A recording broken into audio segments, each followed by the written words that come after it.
Hi guys, for today's video ay mag-update lang ako tungkol sa aking bukol since maraming nagtatanong sa akin kung andito pa ba daw yung bukol ko. So ito guys, nandito pa rin ang bukol ko pero hindi na siya active. It means hindi na siya kumakati, hindi na sumasakit at hindi ko ramdam na nandito siya.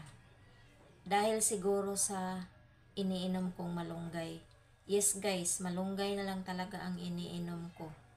Malaking tulong talaga ang malunggay. Hindi talaga kapani-paniwala guys na ang malunggay ay nakakatulong sa breast cancer. Matatawag ko na kasi itong breast cancer na yung akin kasi sa mga nararamdaman ko. Hindi talaga hindi pa naman talaga proven na yung malunggay ay nakakapagpagaling sa breast cancer.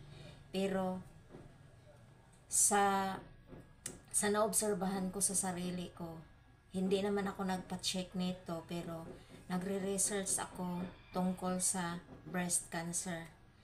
Kaya maituturing ko ito na breast cancer na talaga siya. Dahil sa research ko napatunayan ko sa pag-research ko.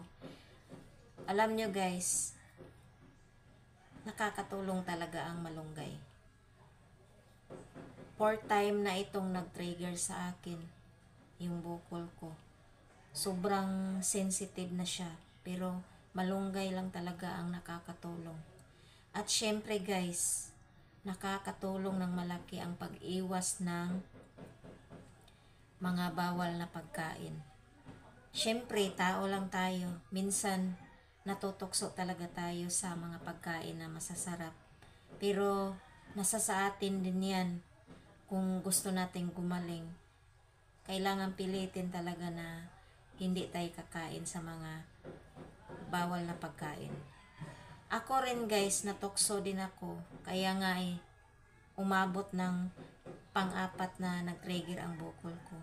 Sobrang sakit na nun. Tapos, hindi na ako makayuko kasi parang sasabog na siya. Buti nga naisipan ko na mag-try ng malunggay.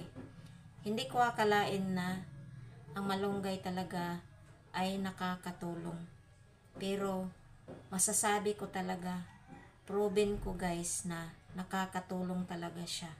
Malaking tulong talaga siya sa breast cancer. Wala namang masama guys kung susubukan nyo kasi nandyan lang sa paligid-ligid yung malunggay. Hindi na tayo gagastos ng malaki. Nasa sa inyo din yan guys, pero 1 glass a day lang kasi nakapagpababa din siya ng sugar at saka dugo. Kaya pag marami baka magiging nakaka-anemic siya at saka makapagpababa ng sugar. Yan ang iiwasan natin. Kaya kung mas mabuti, 1 glass a day lang. Kasi yan lang talagang ginagawa ko. 1 glass a day before ako matulog. So, ito pa guys, isi-share ko sa inyo yung iba pang bawal, hindi lang sa pagkain. Meron ding bawal pala sa kitchen utensils. Like sa lalagaan natin ng malunggay guys. Ipapakita ko sa inyo. Ito guys, tinuruan lang ako ng kaibigan ko kasi meron siyang friend na breast cancer, namatay sa breast cancer. Tapos alam niya at na-share ng kaibigan niya kung ano-ano pa talaga ang bawal. Kahit sa mga gamit, mga beauty products, mga tubig na inumin, oil na pwede sa atin sa may mga breast cancer. Sinabihan niya ako guys, kaya sinunod ko. Wala namang masama kung susundin natin, di ba? So ito na guys, sa lulutuan natin ng ulam or lalagaan natin ng malunggay, kailangan ito ang gagamitin natin guys. Hindi yung ibang klase na mga bagong ngayon. Ito ang lumang kaldero dati. Ito talaga ang dapat gamitin. Huwag yung mga mga bagong mga labas ngayon nga mga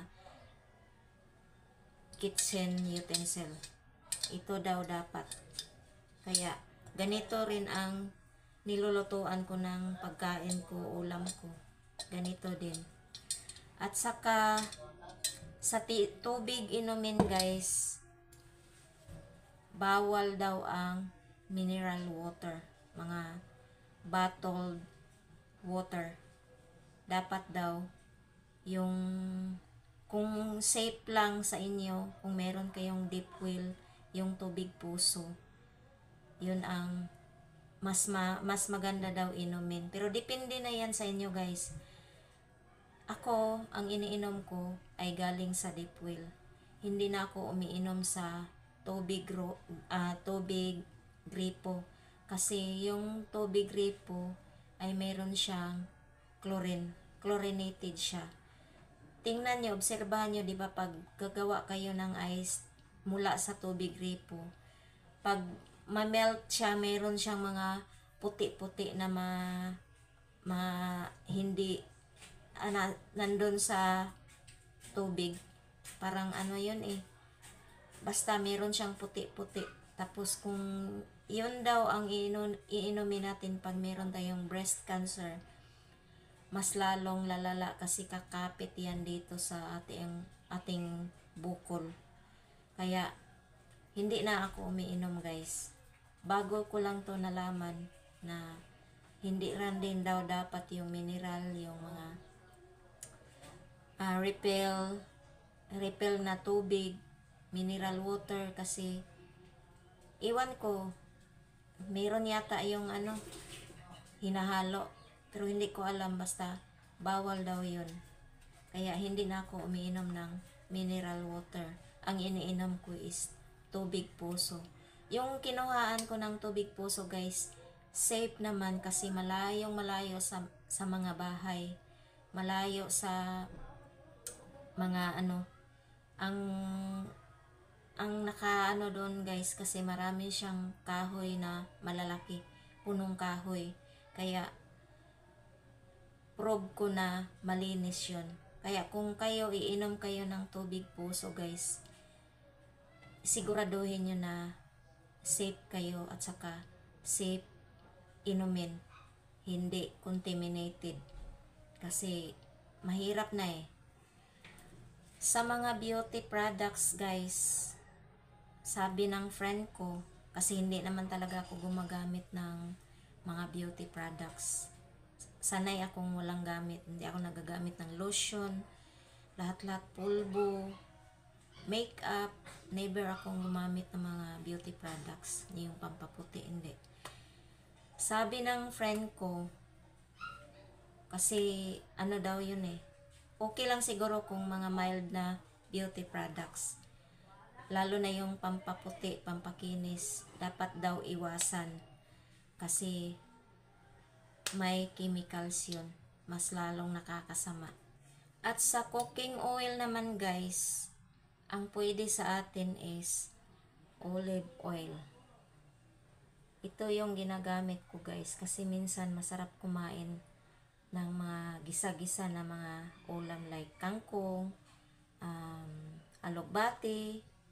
Pero paminsan-minsan lang guys, kahit pwede ito, pero hindi natin ma-sure kung masubrahan din, baka mas lalong nakakasama. Paminsan-minsan lang gagamit ng oil. Mahal ito guys, pero depende na yun sa inyo. Basta ito ang ginagamit ko, olive oil. At sa pagdating naman sa pinggan at baso guys, dapat mga babasagin na baso at saka babasagin na pinggan. Bawal ang plastic kasi meron daw chemicals. Dapat ganito na mga pinggan. Pero depende na yun sa inyo guys, kung susundin nyo, nasa sa inyo din yan guys. Napakadami talagang bawal guys, pero depende na rin yan sa atin kung gusto nating sundin. Pero kung gusto nating gumaling, kailangan dagdagan pa natin ang pag-research kung ano-ano pa ang mga bawal para hindi masyadong lalala yung breast cancer natin. Lalo na sa mga pagkain. Number 1 talaga ang mga matatamis. Like, sa mga inumin din, like Coke, lahat ng mga matatamis, kailangan talaga iwasan. Yon ang number 1 na pagkain ng cancer, ang matatamis. Tapos, yung malalansa. Then, mga oily. Then, yung mga merong mga preservatives na mga pagkain. Yun ang dapat iwasan. At according kay Doc Atoy, kung nakilala nyo siya, hindi solusyon ang operasyon sa bukol. Paano na daw ang ugat ang pinagmula ng bukol kung magpa-opera? Ganun pa rin. Depende na rin sa inyo kung naniniwala kayo kay Doc Atoy. Ako naniniwala ako kay Doc Atoy talaga. Hindi solusyon ang operasyon. So, hanggang dito lang muna tayo guys. Till next video, maraming salamat sa panonood. And please don't forget to subscribe. Bye-bye!